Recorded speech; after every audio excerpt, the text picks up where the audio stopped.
So the name of this story is Vigilant or Vigilante Dads. So I was wondering if you could just kind of read a little bit of this story.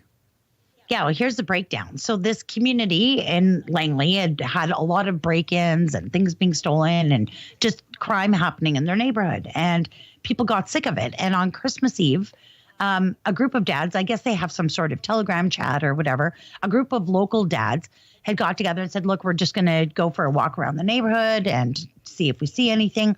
And that group of dads grew to be 27 dads walking through the neighborhood. Some of them had their dogs with them. And in any event, they ended up splitting up into groups. They actually did catch somebody doing a break-in to a local business.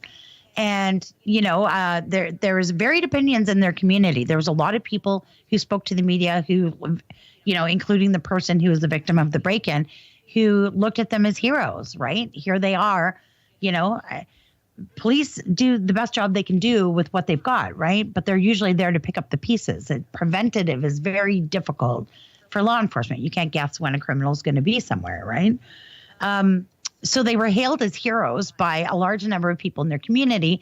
And then there was some folks in the neighborhood who were complaining, who called them vigilantes. And, you know, this is a matter for police and they shouldn't be out there doing this. So, you know, it's just interesting how, you know, as much as we're all the same, we're not, you know?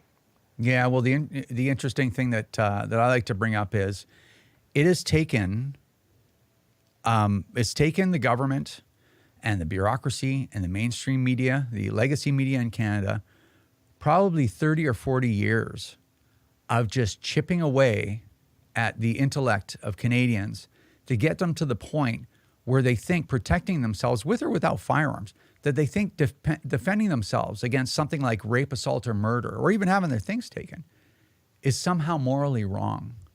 Yeah. You're morally superior if you're raped and killed than if you, God forbid, used a firearm to protect yourself.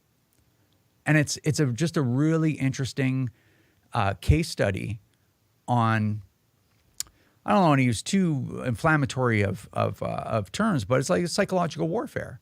You're hammering people day in and day out to overcome or overtake their natural instincts. Like, I don't want to be murdered by somebody. I don't want somebody to come into my house and do terrible things to my family, maybe kill us all.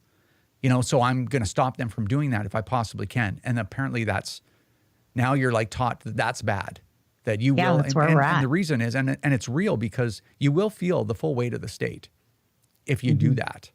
Remember, if you don't stand up for your own ability to own and use firearms, who will?